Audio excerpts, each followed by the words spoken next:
You had no idea because, from what I understand, a person with this disorder realizes they're different from others. You can see that people have, it's just that you don't necessarily know it's a personality disorder with a specific name. Is that right? You're like, what am I doing here? Who am I? And you search for answers, but there's no explanation. And you get very angry with people because they're nice. And you're not nice.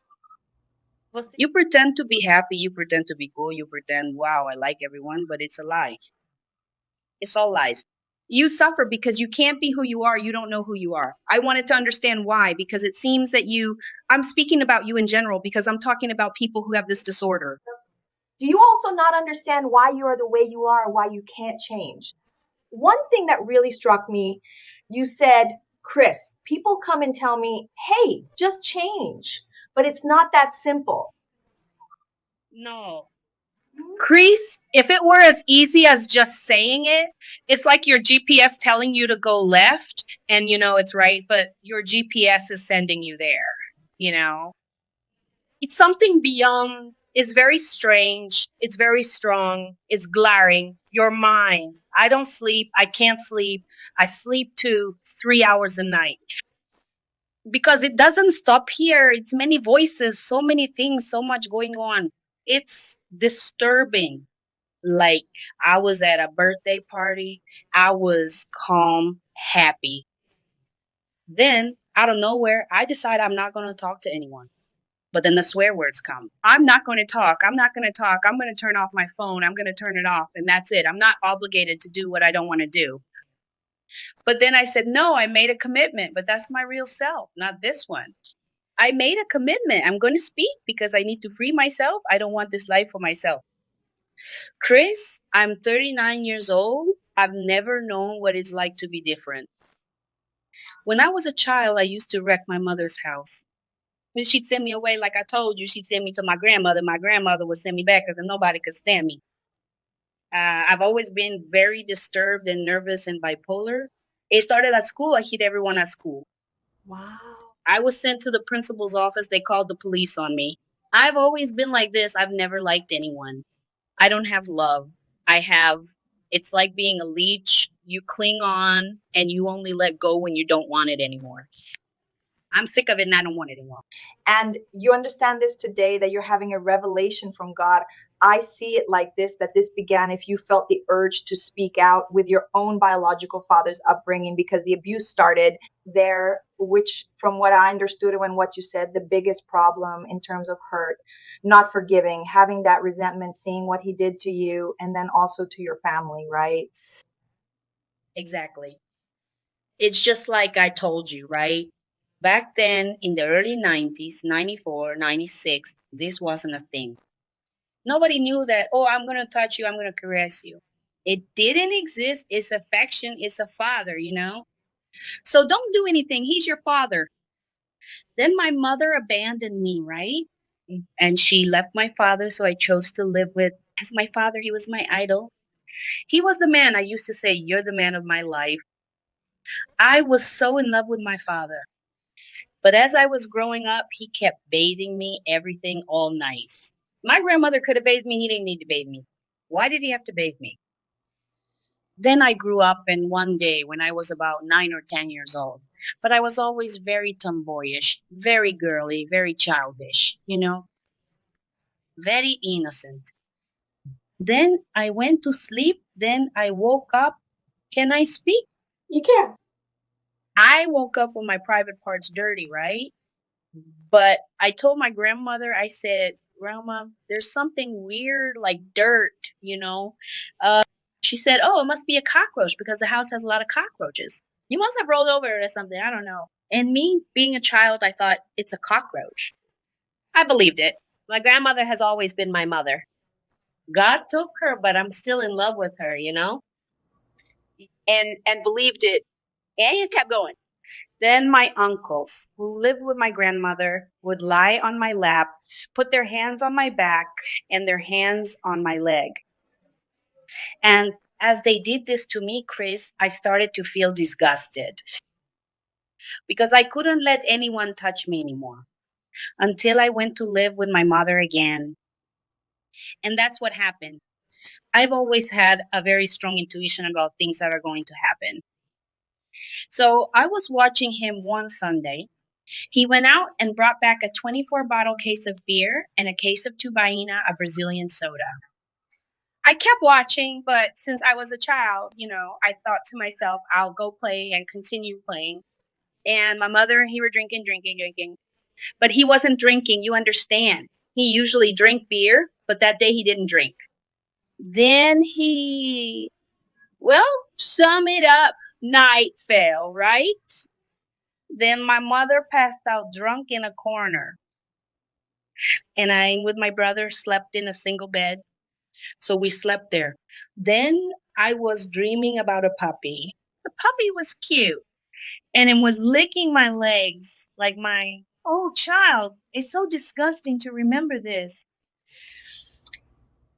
And it did that, kept licking all over. Then I opened my eyes and saw him there, kneeling at the edge of my bed, doing all that disgusting stuff to an 8-year-old girl. I didn't understand. And I said, hey, what are you doing here? Then he said, be quiet, let me just caress you. And I screamed, Mom, Mom. And my mother would just lift her head because she was drunk. She was in another world. And then my brother kind of woke up, but he didn't understand what was happening. And he fell asleep again, the child. He was 2 or 3 years younger than me. Then he continued, right? Stroking me like that. So I said, if you continue, I'm going to scream. And he said, no, I will give you 50 cruceros. Tomorrow you can buy lots of candy and cookies. I said, no, I may scream, Mom. Mom. Then I decided, I said, I'm going to call the neighbor because it was just a thin wall between us. Then he said, okay. Then he went to my mother's bed and stayed there. Then after that, the next day, I told my mother what he had done to me. She said I wanted to destroy her marriage and told me to go back to my grandmother. After that, I carried hatred for everything and everyone. So that part, that moment you are talking about, when this happened, do you remember, did you manage to get to your grandmother's? What happened inside you? The pain, did you cry? Did you get angry? Did you say, what did you think? I will never love anyone again. It is over. Or did something you did not even notice? Cris, I will tell you, I felt like nothing. Nothing. I did not feel anything. I did not cry. I did not feel a thing. When I got to my grandmother's, when I lay down, it was already night. I practically just lay down and thought, from today on, I am going to make their lives a living hell. And it did. The biggest hell you can imagine I made of their lives, I did it, Cris. When my father, as I told you, after a long time, got back together with my mother. Then I would say, any fight that happened, I would make my father hit my mother. And I would say, hit her, Dad. Kill that bitch. Kill her. Let us kill her. I tried to kill her 200,000 times. My God. Very, very much. But then it is interesting, this part, the anger you had was projected onto your mother because maybe when you asked for help, she wasn't there to help you. And because she sent you away, she didn't believe you. She made a choice.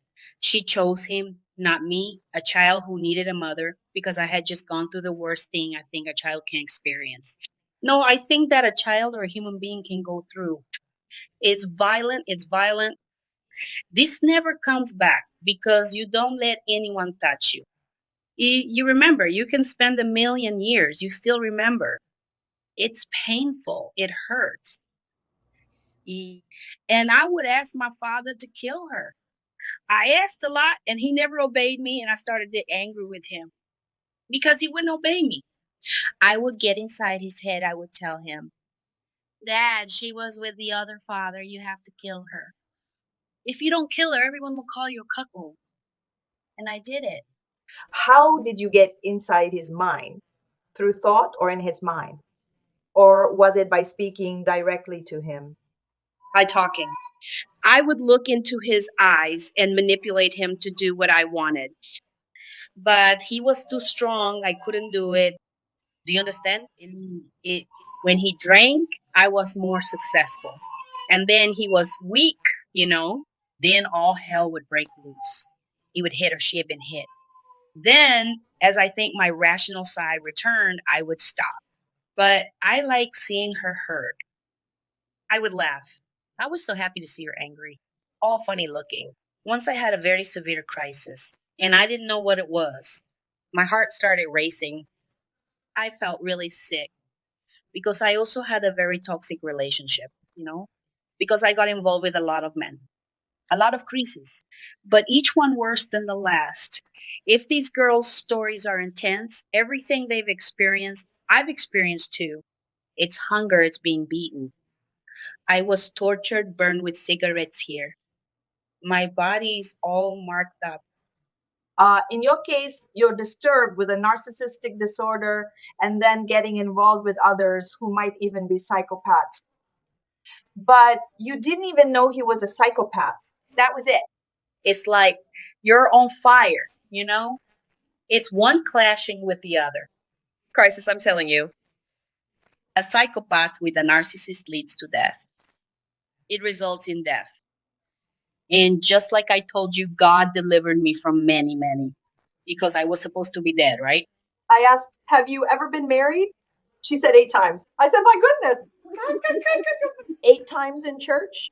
Then she said only the first one was in church, right? They all ended the same way. And that was something interesting too. We'll get into that in a bit.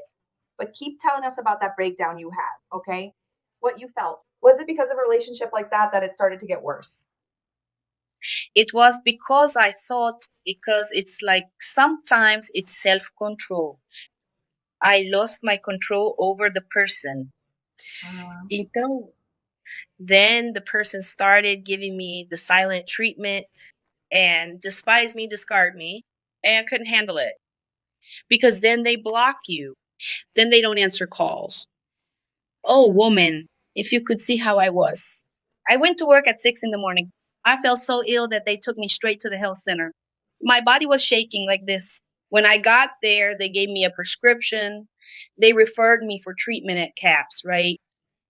When I got there at my first appointment, they said I was showing early signs of anxiety and that I had. Then I started telling them about my life, but not everything, right? Because only you who arrived in Brazil know what I'm really like. Okay.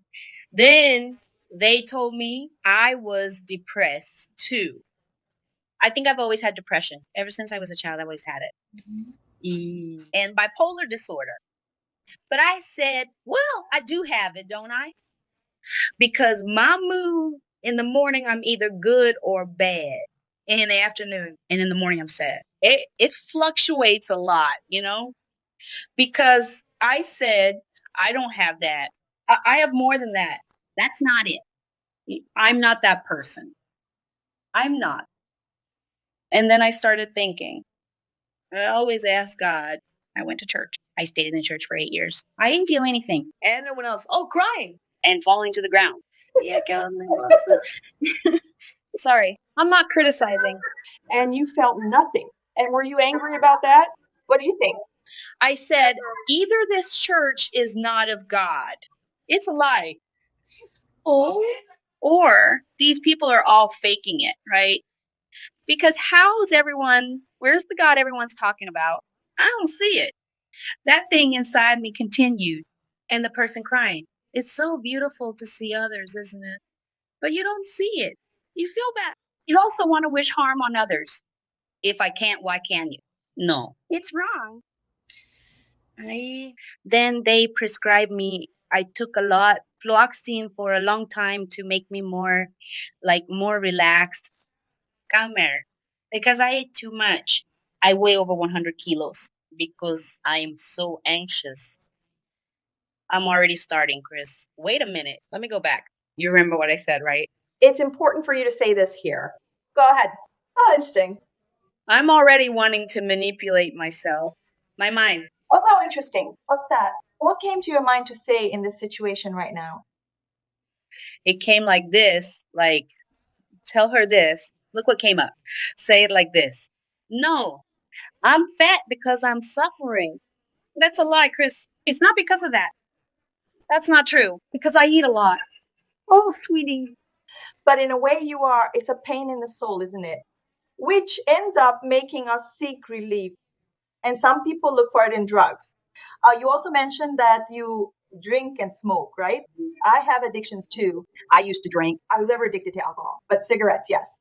I tried other drugs too, but I never got addicted. You also said that this has happened to you, regardless of it being a more intense pain and more traumatic than in your case. I have my own pains too. I have my traumas as well. And Anatomy also came bringing some relief, which is like a band aid, but the pain is still there. Next. It does not go away. But it is liberating to say what is on your mind, for you to speak. Because she said to me, folks, Cris, during the live stream, if you notice that I am lying, because it is kind of automatic, is not it? So if I realize that I am lying, or that I am, and you realize it yourself and said so, that is liberating. It could have gone unnoticed, but it is God who is bringing this about so that his will can be done. So we can really see how it is. This is real. It exists, doesn't it? Every day, Cris. Every day I bite myself. All the time. It's just like you. One day you said in a video like this, they lie unnecessarily. There's no need. It's not necessary. Let me give you an example. My boss said this. You arrived at 8:30. Oh no, because the bus broke down. Man, the bus didn't break down. I woke up late. You did take that medication. The medication you mentioned, it's for depression. So if a person has bipolar disorder and takes antidepressant medication, it gets worse, right? I got worse. I was bedridden. I abandoned my children. I disappeared into the world. I went hungry. Everything you can imagine. I went into a brothel just to keep drinking because I wanted to escape from that. That's it. Because it's still here. And I entered that place. I abandoned my little children, you know? And I remember to this day, my daughter was at the gate screaming, Mommy, Mommy, come back, Mommy. It's very cruel. And I didn't feel anything. You didn't feel anything? No. I turned my back and left. I said, stay with Grandma. I'll be right back. I didn't call to check if they were okay or anything. And my mother is the one who called me. I would ask. I'm great. Thank you. And the children, are they okay? They're fine. You talk about this thing that's still there, that this thing inside you. Can you put into words what this is? This emptiness. This hatred you said you feel for yourself. When you said there's hatred for me, tell me a little about what you told me, about the behaviors in relationships, everything you do when you meet a man, when you say, I'm going to have him, because then the person will truly understand if it really is or not. Because for me, it already made sense that it is. Christ, the best part is that the guys aren't watching. Yeah. Just kidding. So it's like this. I go to a place. I really like going to a bar. Then I get there and see someone, a guy. Then I look at him. Look at the way I look. Look at my gaze. I look at him like this. And I look away. Then the guy will automatically understand that I want him. Then the game of conquest begins. Oh, I like that. Oh, I like it too. Wow, let's go somewhere, honey. Like, I love sushi. Shall we have some sushi? No, I don't like it. Well, I'm inviting you. So if you don't like it, I'll pay the bill. But if you like it, you pay. I've already made him accept my request because I challenged him to go to a place I want to go. Do you understand? Then he says, okay, then. If you don't like it, I'll pay. If you like it, you pay the bill. I challenge the guy to do what I want. And we're going. Then it starts. I don't like sushi, but I do like it. Let's try it. Then he starts saying, I have a child. I say, I have one too. Oh, I love children. I like them too. I hate children. I hate walking. But if he says he likes walking, I'll walk with him. Let's go for a walk. Let's ride bikes. Let's go to the park. I hate all of that. I prefer things that get me moving, not hanging out in parks or malls. I hate malls. I hate street fairs. I don't like anything with crowds. Then I won the guy over. I call him, Cris, it's over. We've already kissed. We've already exchanged WhatsApp contacts. There you go. Then I go there every day. Then I also play games with him. I talked to him one day. The next day I don't talk and I keep letting it go. Then he sends, "Hi, what's wrong? What happened? Aren't you going to talk to me?" I say, "No, I'm very busy." Now I even say, "Let's talk later. Let's talk later." And that later never comes. The next day I'll talk to him. I say, "Hi, my love. Sorry about yesterday. I was very busy, working too much." You heard that, right, Cris? But I didn't do that to you, no. Let me tell you something. Then I go and let me tell you something. Did you learn that? Did you read about this? Or is it that voice speaking in your head telling you what to do? All of this is manipulated in my head. Everything I'm going to do, Cris, already comes from here. I do not have a manual. That is what I was going to say. No, I was going to tell you that too. I forgot to talk to you yesterday. People might think I studied a lot about this. I'm not studied anything about this.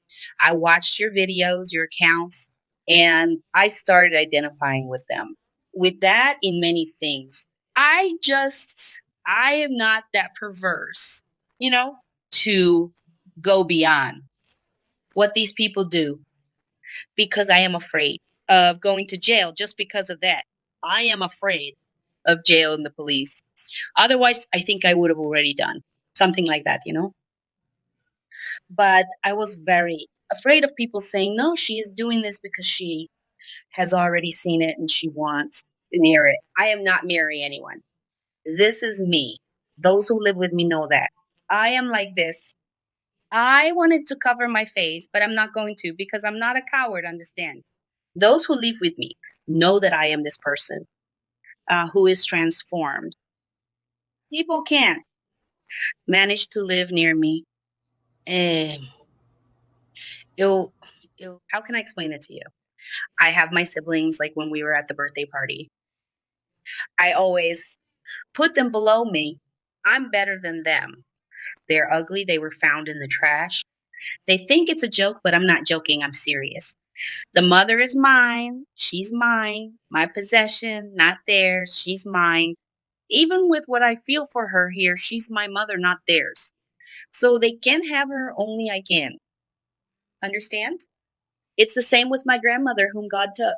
I never let my cousins touch my grandmother while I was with her. No. I didn't let anyone touch her, not even her children. No one. She was mine, you see. And to this day, I know she's mine. I'll let my children grow up because they're mine. Nobody takes them. Understand? It's like I don't know how to say it, a possession thing. It's mine. And then for me to manipulate people, it comes from here. So I say it comes from here. Let me just ask you, you see this man, was there something about him that attracted you, made you want him? You don't choose? It's something you see that's it's automatic. Like, I looked, there's a man who's quite different from the other, you know? And it's not about beauty. Beauty doesn't matter at all to me. It's like I look at him, I don't know if I mirror him, something that has already hurt me. And it's always specific. He's younger than me. He has to be white and chubby. Not fat. Chubby. If he's not like that, I don't like it. It doesn't attract me. He has to be not white like tan, very light skin, my color or lighter. Not darker, lighter. And chubby. All my ex-husbands are always like that. And then I dig into their very souls. Wow. When you get close, your intention is already to hurt them. It's as if you relieve your pain on that father, that stepfather, on everything they did to you. It's as if you're taking revenge on them. It's like punishing what they did to me. I don't allow it. Anyone to touch me, I don't allow it. Anyone to kiss me. You said you kissed it, you come and kiss. You met the guy in the beginning. No comes. Then it starts like after I feel. Who talks like that as if I'm enjoying it? Of you? That word kills me. I don't like it when people say that to me. I love you, Cris.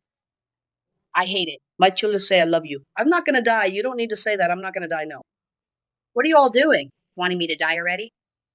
Do you want something? What do you want? I don't have any money. Got it? It's like rejection of what people give me. I reject what they give me. And then when I'm really like this, I say I'm very disturbed. I indicate that I'm very. Cris, if I were disturbed, I wouldn't be here. I was totally disfigured. I become totally disfigured. Completely. I have a photo of myself that I'll send you a WhatsApp later so you can see the difference. Totally disfigured. This thing about saying that the eye changes, it does change. That's true. My eye gets very red, almost the color of my eyeball. This face of mine, like this here, gets very black, very black. And here, frowning, it's very weird. The one who took that picture of me was my daughter arguing with her, took this photo. And then I win the guy over, right? I won the boy over everything. I wanted to ask you something about what you just said. You say when you're very disturbed, you never know when it's going to happen suddenly. You feel, what do you feel? Is there a trigger? Something that comes to you, some trigger or a memory, or that causes that anger, that takes you, that pain you felt there, or is it a moment of fighting with someone, or did you feel rejected? Me waking up. Me waking up, Cris. I woke up. It's not what I wanted to wake up. I woke up. I sit on the edge of my bed. Then I say, again? I cannot believe it. God, not again. Just take care of my children then. You take care of my children for me. That is all. And I take my shower, smoke my cigarettes, and I go to work. I do not look at anyone. I do not talk to anyone. I do not even talk to my boss. Poor thing. Poor thing needs so much from me. I do not even pay attention to her. And I stay in my corner and work automatically in my mind. There 1 million. Here it is, 1 million. What is going on in that mind? It is a lot of anger, Cris. A lot. It is a lot of hatred. You do not know what. You do not understand what. Everyone is laughing. Why are not you? Ah, my children, everything is perfect. There is no one sick. No one takes medicine. I managed to have a house, my things, I have a wonderful job. My bosses are kind of like this. Everyone has their own little quirk. It is very good. They understand me. They leave me in my corner in my moment when I am like this. But it's not good. I'm way too lot of anger. I look at them like this. I say, if I could get that, gun and kill everyone, what if I were arrested? Then I would stay there. There would be no more problem with anyone. I'd stay quiet in my little corner. You understand? But at the same time, I say, if I'm arrested, who is going to take care of my children? It's the rational part. But the other little voice says, your children have. Grandma, there is everyone, so they will manage, but I do not have the courage. Because like it or not, I still think about them. I think because of them, I love. And a lot. That is why I have never done anything wrong, like really serious. You understand? Because I think about their well-being. Even though I torture them too much, Cris. I psychologically torture my children too much. You understand? I even said, God, I'm going to send an email if she responds because you're going to help me. It's the only chance I have because no one listens to me. Everyone says, oh no, it's drama. Oh no, it's bipolar. You're having an anxiety crisis. You are depressed. You need to take a vacation. Oh, if I take a vacation, what will it solve? If I take medicine, what will it solve in my life? Nothing. Now you are, let's say, a narcissist. With all affection, you understand what I'm saying because we talk about this on the channel. But aware. On one hand, it's good. On the other hand, because now everything you do, you're aware of it. You say, oops, I'm doing it. Now I've seen it in the video. That's it. That does it. I don't want to do it. So it's a struggle between the flesh and the spirit all the time. But tell me more about this thing. You won the man over. He said he likes you, and it ended there. I'll give you an example of my ex now, just so you get an idea how it is. It's like this. I won him over in a bar, but I really did win him over, like a snake ready to strike. I looked at him and I said to myself, I'm going to get this guy. That's all I thought. And I started giving him looks all over. And he got up and came over to me. Then he said, hey, pretty brunette, can I get your number? I said, if you want, you'll have to come after me. I'm leaving. I'm going home at such and such place, but I'll stop by. A snack bar I'm going to eat. If you want, you can come to the snack bar. I'll give you my number. Then, Cris, I left. And wouldn't you know, he showed up. He went to the snack bar. And then my son arrived. My children are very big, Looks like a grown man, right? And my son stood behind me, holding onto the chair, waiting for his snack. And he thought it was a young guy. Mine, right? Because he's so cute, my children. Then he thought it was a young guy of mine. Then he said, no, I'm leaving, right? I said, don't go. This is my son. Sit here. And introduced everything, right? I won the guy over, Cris. I got him. And he's so nice. He's such a pushover, Cris. And I started the psychological torture on the guy. I started. It's pitiful. I sent him away because I couldn't take it. My daughter then cried. She said, why are you doing this to him, Mom? And I yelled, look, I fight with him because if he's sitting, I fight with him because if he called me, I fight with him. If he didn't call me, I tell him that I have nothing to do with him. He's in my house because he wants to be. I don't need him. He's nothing. He's trash. He's this, he's that I want him out of my life, that I don't know what. Then the next day, Cris, he leaves. Then I go, hi, love. Are you okay? Guys, I'm laughing here because let me just say something. I'm laughing here because I can't believe it. God is beautiful. I can't believe it. What's happening here? I'm laughing because I'm talking, she's talking, she's showing what was hidden. This is liberating. I'm like, Chuck, but continue. Then the next day I pick up and wait, right? Then there's no message, right? Then here it says, and now he's going to find another you're done for. And that thing stays in my head. And nothing from him sends a message. So I send, so man, have you had lunch yet? How are you? Oh, you're crazy. Go. Get treatment. The capsule is free. Go take your medicine, whatever. Then I say, oh, I also love you, my dear. Let's talk later. Come to my house. Let's sort this out. He goes, Cris. Then I, instead of enjoying the moment with him, no. Cris, you're a real bum. Get out of my house. I don't want to know about you. You came because you wanted to. I don't care about you. And the poor thing cries and suffers because his mother is also a hardcore narcissist. To not say the opposite. She's one of those who threw him out on the street at 12 years old, never to take him back. So he is like, what do you call it, Cris, when someone depends on another? Codependent. But then you identify their feelings. So you cannot have like compassion for him, then you go and do worse. It is not possible. Meaning here, in my heart, it is like, hug him, poor thing. He helps you so much. He is affectionate. He cares. He even takes care of my grandson. Like too much affection. Not here. Because get out, I want to know. Nothing about this guy. I was born to be alone. Get out of my house. You can go, you trash, get out. And it hurts here, Cris. It hurts too much. It hurts a lot. I am hurting a person that I love. You understand? I think it is love. I do not know what love is even now, but I think it is love when you feel something like this. How can I explain it to you? An affection I do not know. I'm not going to tell you what happiness or love is because I do not know. So I feel something like that strongly with him, but I tell him that, or they did before I understood all this, they put a powerful curse on me. For me to see a wall between him and me and all my exes, it was like that, Cris. It is a wall that, put it this way, I cannot reach the person. It will not happen. It will not, Cris. It will not even God, I think, by coming here talking. Take his hand, I cannot. I just discard them. You said you cannot even hug your children. I cannot. It's crazy. I do not know what happens like that. On my skin, it feels like I feel assaulted, like violated.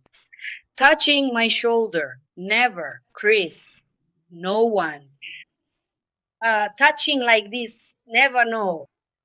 But it is because of the traumas, what you have been through, the abuse, but only God can set you free, will set you free. From this, I believe, let us continue here. So you ended up taking that medicine and it got much worse, right? Um, you spoke a bit about your upbringing, and I wrote down 19 questions here. As I was reading everything you wrote to me, I thought, let me put this here so we can focus on the most important things, right? Very good. Everything important that you said about your childhood. So I put here that love hate thing, these behaviors. You told me that there are several things that you do in relationships that when you get in a circle of friends, you think you are better. All of this speaks to grandiosity. Tell me a bit about this part too. Well, Cris, it is like I am saying today on my birthday. I am better than my siblings, of course. I am more beautiful. My mother loves me. She is the one who takes care of me. And they are like, man, we are from the same mother. They say, why do you think you are better than me? You came from my father and my mother. So we are siblings. Your beauty might be yours, but I have mine too. When there is that clash, my mother jumps in, stop it, people, because it leads to fights, between siblings. Then when I get to the circle of my friends, everyone's in a circle like this.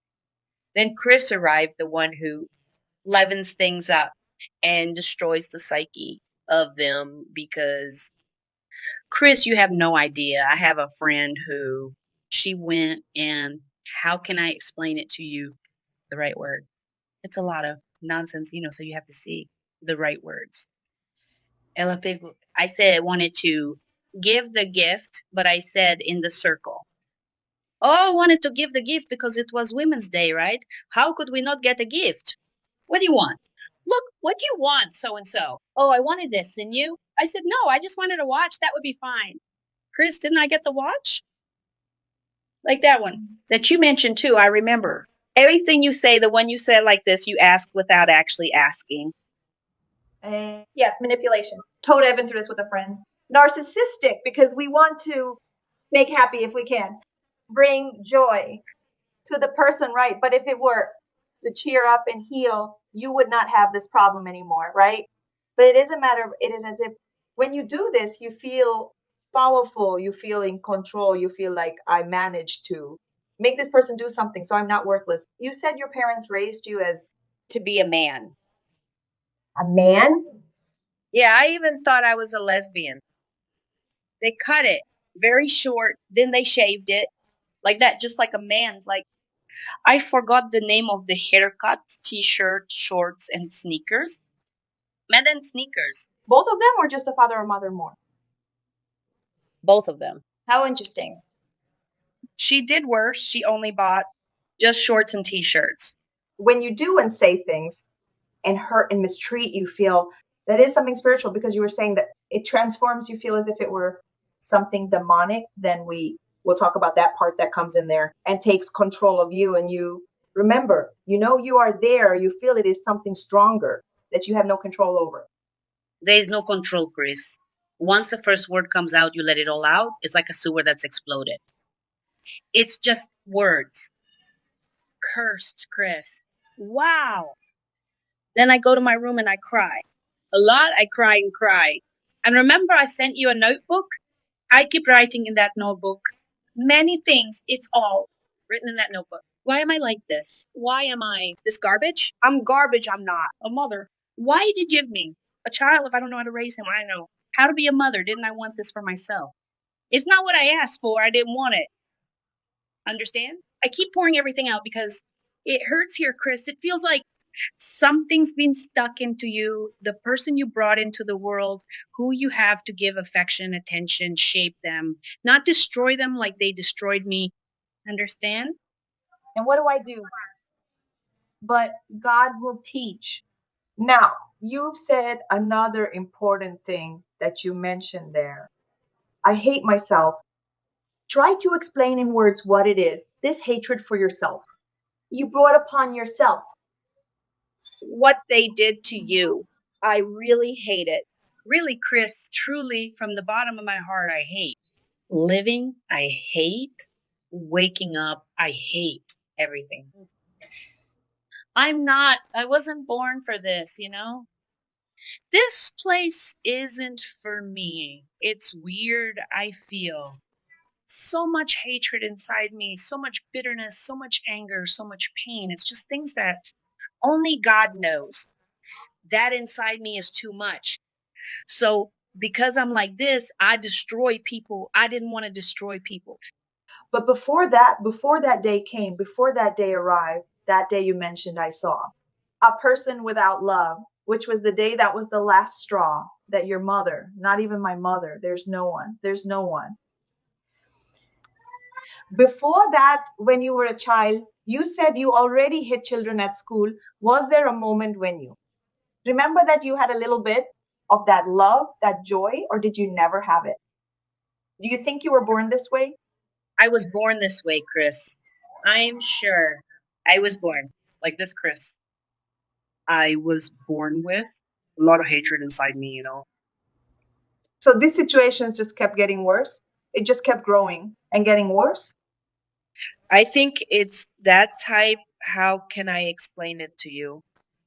It's a wound that the person who has diabetes has, doesn't it? It's just a little wound like this. Suddenly it spreads. I think it was just the trigger to bring out what was inside me. I'm sure that's it. And you, your father, does your mother also have the transformation? No. Yours, you mean a grandfather, a grandmother, your father, your mother. Because you said your father was involved with spirit center stuff, right? Was he involved or not? Your father, right?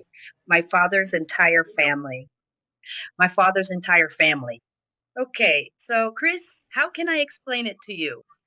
It's like I always loved, idolized my father. I didn't see any flaws in him, except that I told him to do these things with her. So for me, it was perfect. Understand? Unti. He did what he did. Then for me, he ceased to exist until today.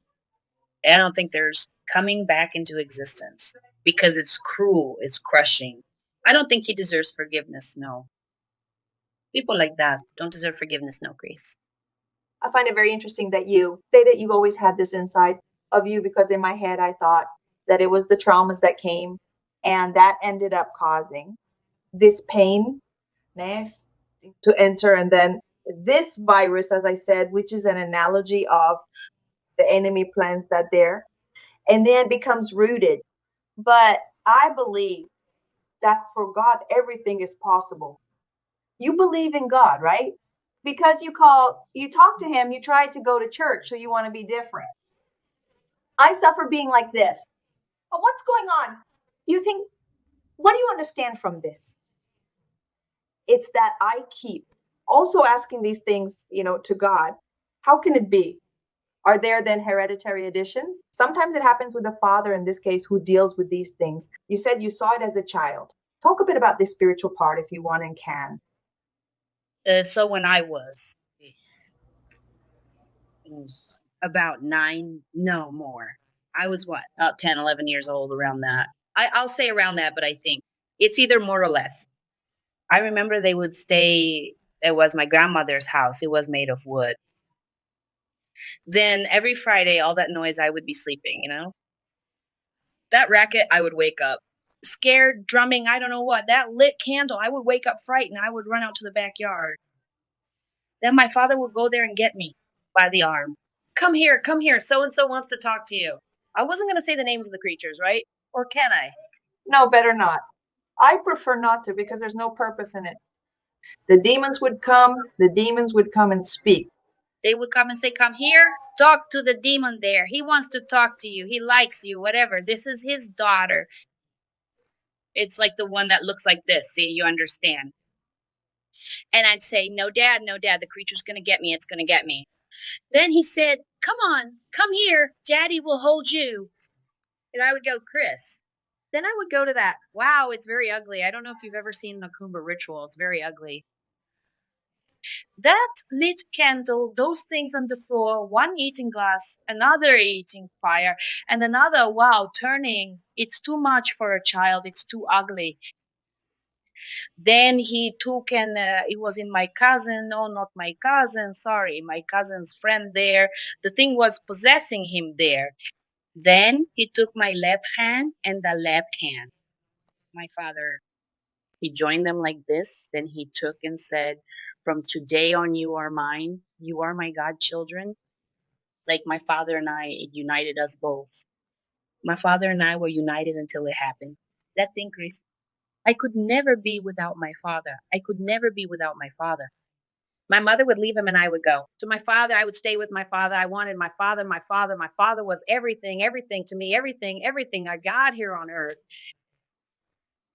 Then after that, for heaven's sake, Chris, my aunt would make me wash all their glasses there, their little house had. In the backyard, there was a little house, those fork things, those horrible things. I would wash everything, tidy up, put away.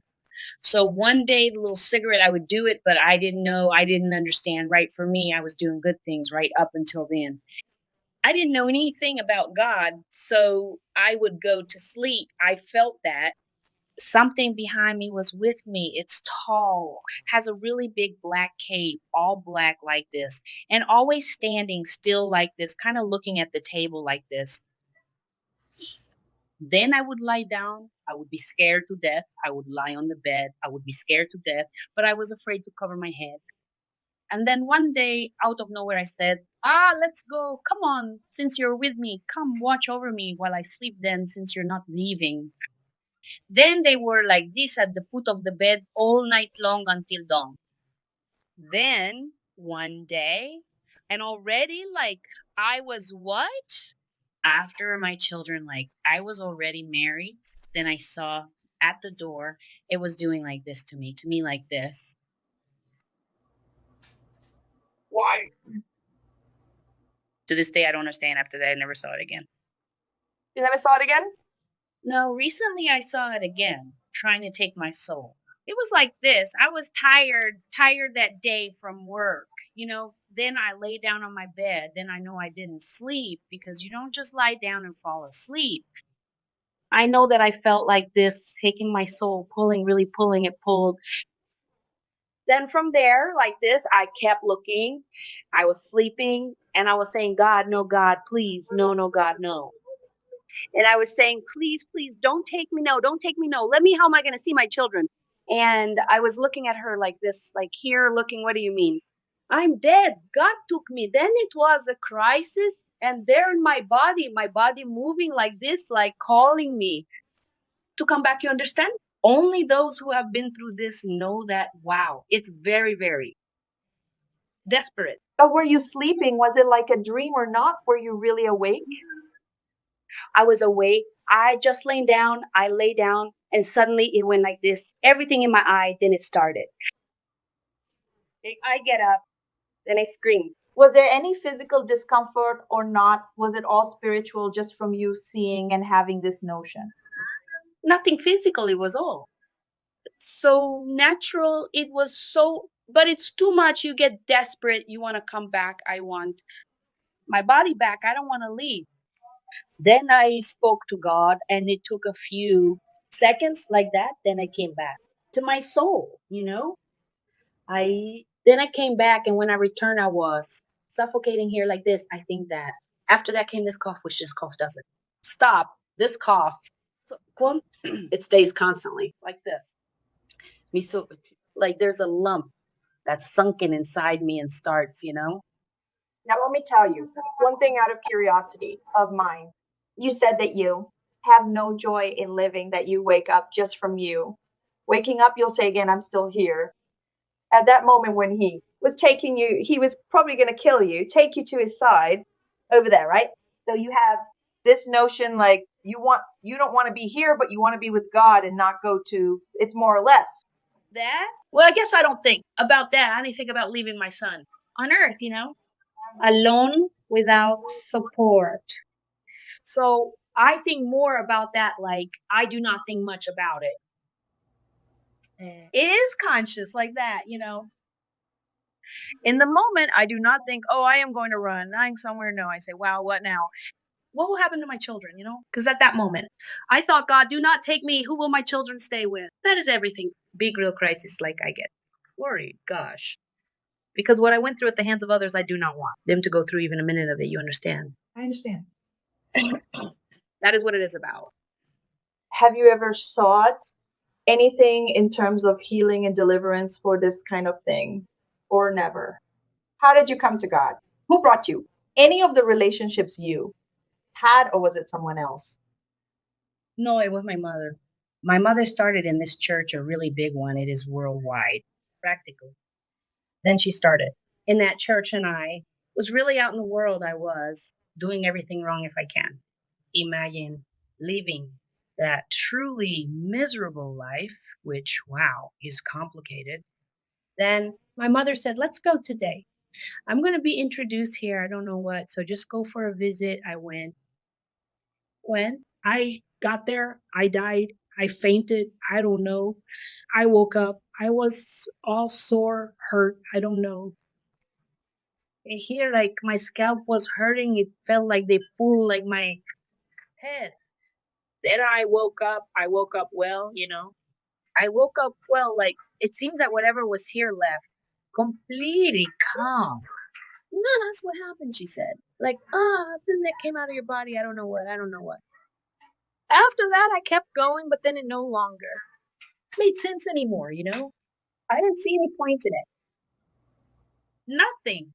And I spent 8 years like going back and forth, back and forth. Then I said, you know what? I'm feeling the same thing I feel out there, so I'm going to stay the way I am. And your mother? Your mother, does she know? Does she realize there's something different, like in you or in your other two? Or do you think that she can't see that she never came and told you if you need help, need to treat this? No, never. She sees you. And what? Normal. It's a difficult person. I say, are you difficult with her? I think so. I think so, Cris. Yes. Well, let me see. A few more questions here so we don't get too off track with time, right? Because there are many things. This is a new live that I'm having the opportunity to hear from the mouth of a person who is speaking. This is wonderful here for our knowledge. Again, just one more time. I'll try it just to see if you can. Say this part you said, it really caught my attention that you hate yourself. Was that in that moment you were angry with yourself? That's what I still don't quite understand, You said, I hate myself. Then you said, I have no joy in living. But like hatred for yourself, do you have it? You said, I hate myself. It's as if you put the weight on yourself like I'm trash. You said that when that happened, you felt how? Like nothing. I think trash has more value. Nothing. And why did you feel like nothing? What made you feel this way? Try to put it into words. It's as if not even your mother was there for you. Is that it? Because I think that when the moment you need them the most, people, they're not there, Instead of supporting you, it made you go, it's alive, wants to destroy. If I'm the victim, I was blamed. So I said everyone will be blamed. Everyone will pay for what I went through. The only person that I never hurt in my life, Cris, was my grandmother. The rest, everyone. Everyone. Was she your maternal or paternal grandmother? My father's. And why? What was special about her? Because she was like a mother to me. She gave me shelter, affection, talked to me, She took me in. She cared for me. True unconditional love. Exactly. And this ex of yours, there's something about him too. You said you still have feelings for him. And he for you too. You also feel this genuine unconditional affection from him? I'll be honest, I hope no one criticizes me. Pity. Sympathy. You feel sorry for him? Why? I don't have love. I don't have affection. I have nothing. Just pity and sympathy. Because he's a poor soul. Simple as that. And how do you see yourself? Do you feel sorry? for yourself because of not having joy in life? Você, I feel angry with myself for being this way. I could be different. I could, but I am. but can you? Are these choices? Is that what you're saying? And still you prefer not to? As in, I don't think it's a preference. It's like if I chose to be someone else the way I am now, I think I'd be fake because I'd be lying, manipulating people, and showing something I'm not. Oh, this is who I am. What are you? O que é que você é? Cris, agora? Cris now, what am I? I am what I am. He said, I'm a robot. I live on autopilot. What do you mean by that? What's it like to be this robot and live on autopilot? It's like you have no feelings at all, Cris. You know, you have to get up, shower, work, bring things into your house, take care of your children, lie down, and sleep, work, lie down. There's no purpose. There's no purpose at all. It's emptiness. Can you explain this emptiness? I don't know if you've seen it. There's a video where I interviewed a man who said he's a sociopath. Actually, I think it's more like psychopathy, except in your case, your childhood behavior. You said you beat up children at school and all, but did you kill animals? Did you have any moments like that of killing animals, of being curious, of seeing what it would be like if you felt like talking about it? I used to kill a lot of birds just to see them falling to the ground. How did you do it? How did you do it? With a slingshot, you know? At what age? I was, I think, 13 to 14 years old. Was it the first time? No, I did it a lot. It was my hobby, you know? We'd go to the edge of the field and do that. You'd hit it, the bird would fall, and you'd go and look at it. Then we'd open it up and look at it. The liver, the lungs, the little heart. Ah, who's we? Oh, we. Me and a lot of kids, you know? I was like the leader of the gang, you know? Didn't you feel anything? Didn't you feel sorry for the animal? Nothing. And that event that happened when you made the pact with your father, with the demon, how old were you? Do you remember? I was, I think, between 11 and 12. Do you realize that before this happened, you were different? Was there a change like that? Was it from then on that you started to, or did you always see it? Because you said you saw it, you see it, right? I could see him. I could see him at the side of my bed. It was the middle, the black cape. Always that one. Black cape, just watching. Like keeping vigil over my sleep, you know. And before you had this pact, did you see it or not? No, not before. Only after. Not before. Before I was just like very angry. Others said I was angry, rebellious. It's bad to know, not knowing who you are. Like I go out, I see everyone, happy eating happy. The next day I send a message, wow, where was it so good? For me, it was normal. When you cry, what do you feel? What drives you? What reasons make you cry? Anger. I only cry when I'm angry, Cris. Because my anger goes beyond human limits, you know? I get so angry that I can't kill, I can't strangle, I can't do anything too extreme. It's out of fear of prison or the police catching you, so you have to control yourself. I have to control myself. With my children, I try my best to, I always tell them that's why I understand mothers who kill their children. Oh my God. Because it's impossible. It's too much. But what do they do to reach the point of killing a child? Just like you're saying. I think it's about being happy. They're happy? Is that it? It makes you want to kill them because they're happy and you're not? It breaks me, Cris. I'm being very honest, you know. I'm not lying. I become unstable because I'm not in control of the situation. Everything I do. And it didn't work out. So they start laughing, playing. Then I say, what are you laughing at? Go do the dishes, go clean the house. What's so funny?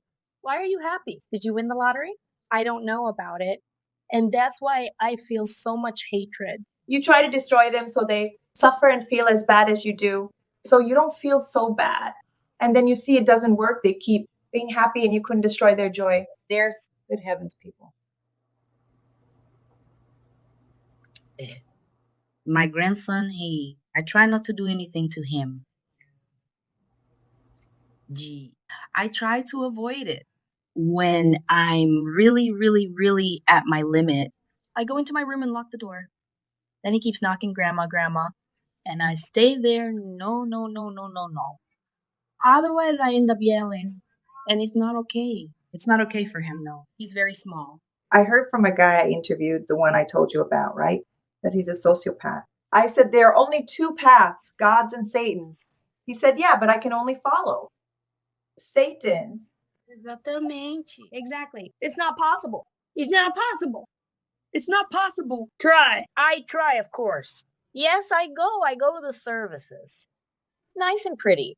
But it doesn't work. It's not for us. I mean, in my case, right?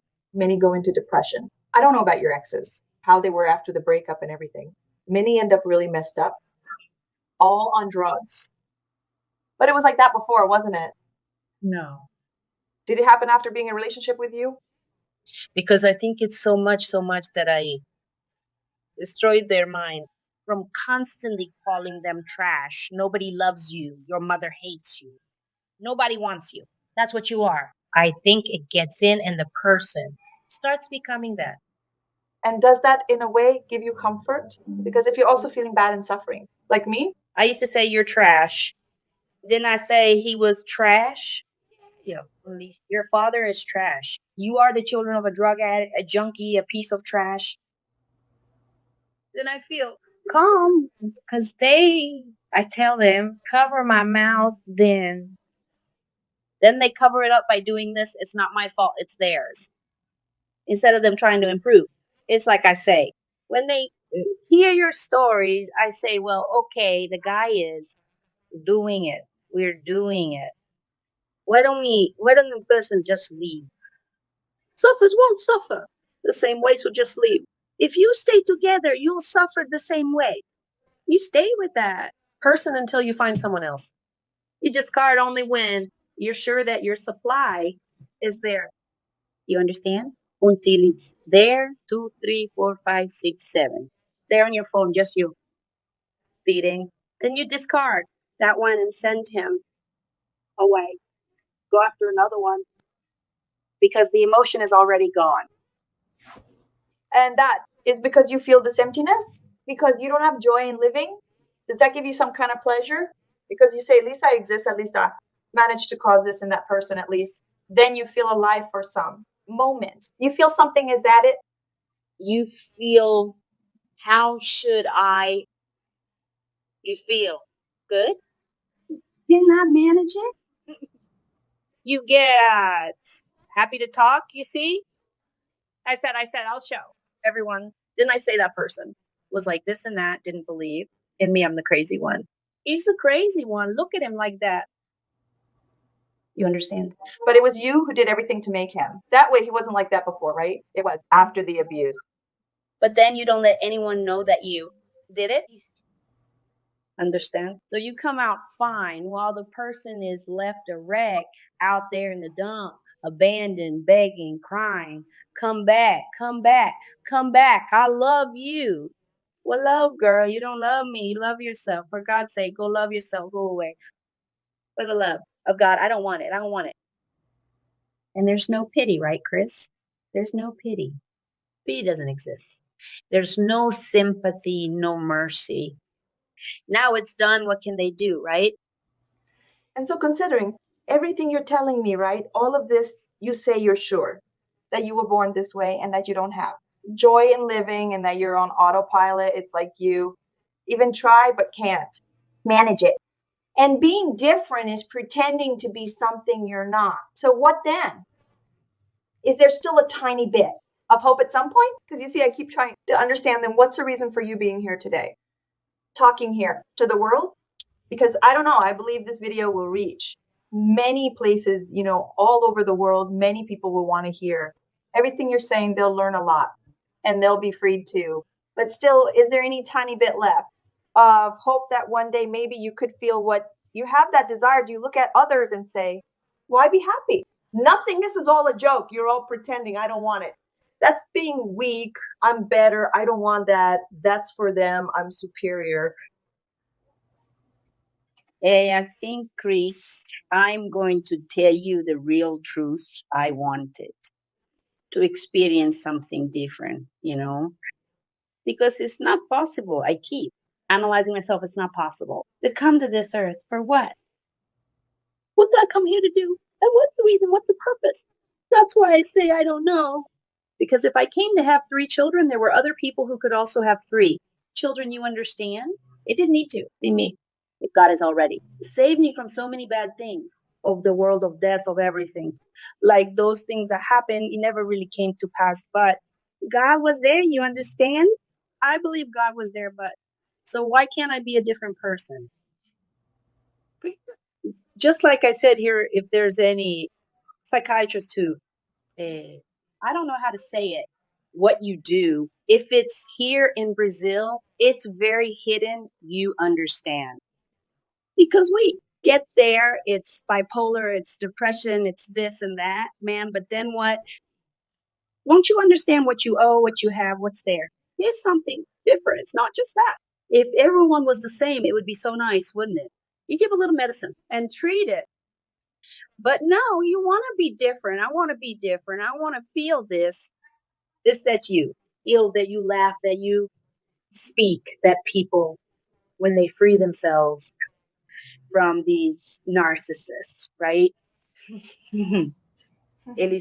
They laugh. You understand? They start to be happy again and say, thank God. God is this. God is good. You understand? I also want to say God is good, but truly not like, oh, thank God. Oh, God has mercy. God, that stuff. Like automatic, like a speech of Alexa does this, then you go and do it. You understand? You go after the person and they ignore you. Crisis from heaven. Look, it is the worst thing. I despise rejection. Wow, 0 contact. So my God, it is unbearable. It takes the person, I think. We are pushed to the extreme limit. It is because of the loss of power, right? The loss of control. You said what I have inside me is much worse than this bipolarity. Try to tell us a little bit about what it is. You said, like, some thoughts, like what it would be like to kill someone, or that car could crash and have an accident. So you identify that. It's beyond that. It's something spiritual. It's something deep. People say change. It's not just that. It's not like that change and I go there and I can do it. It's something stronger. Then what? Talk a little bit about it like this in words for us. That's what I'm saying. That's why I'm telling you that. I went to research when I saw the first video, because I said, like, it's not that. I'm not just that. There's something here different, and it's bad. It's evil. She wants to see evil, wants to see. Have you ever seen a daughter asked to kill her mother? No. It exists, dear. You see the extent of the cruelty that's in a person's core. I don't know, in the heart. I don't know where that is.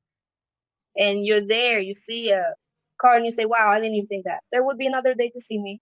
Whereas, you want to see that? What is that? What am I going to say? I've seen my friends die in front of me.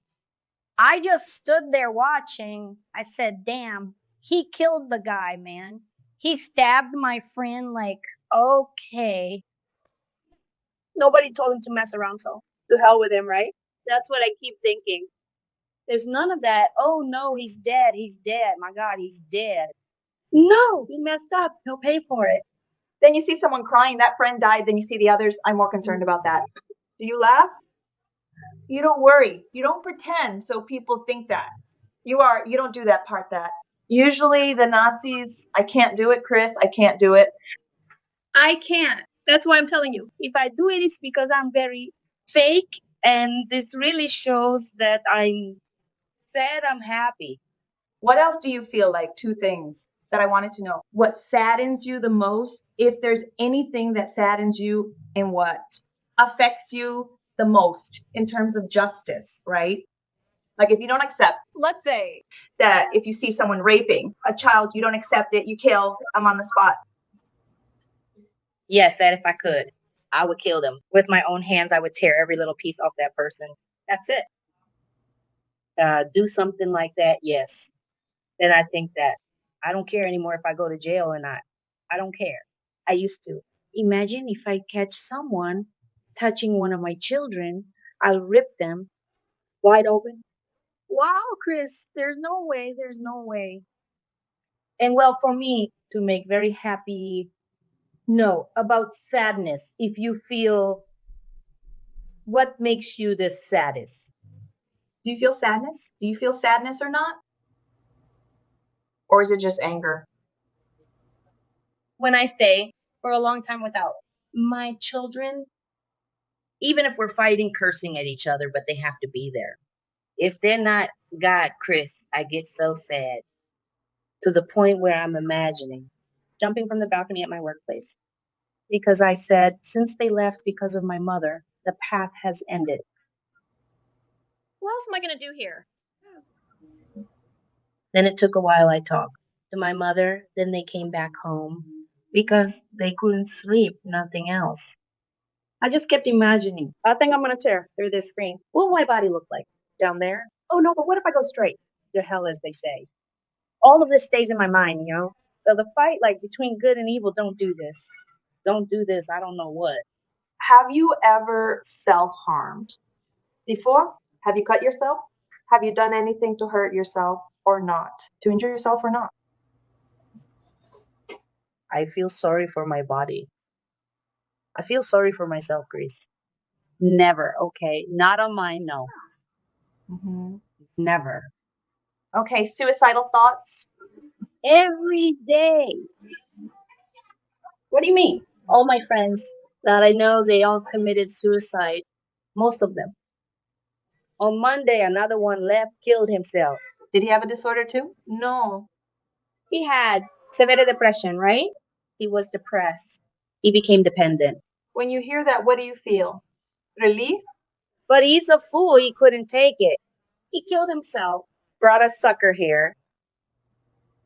That's it. The fool thought it was difficult here. Now he's going to die. He's going to burn in hell. But he's a fool. Then everyone's like, poor thing, poor thing. He's the one who chose. He had two choices. He lived, he died. He chose to die, he died.